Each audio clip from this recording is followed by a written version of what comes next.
Hello guys, welcome to my channel. So this is a very quick video to know how to open Notepad in your window 11. So I will show you the three four ways that you can use and open Notepad in your window 11. So let's start the video.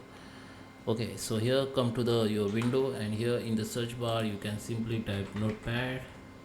So the Notepad app will be open, view appear, and you need to just open it. Just by click you can open it. Okay, or you can simply go to this window icon, and here you can find your Notepad. If you don't find your Notepad here, you can search the Notepad from search bar and you can find this Notepad. Okay, so there is a, and also you can make it Notepad to quick access.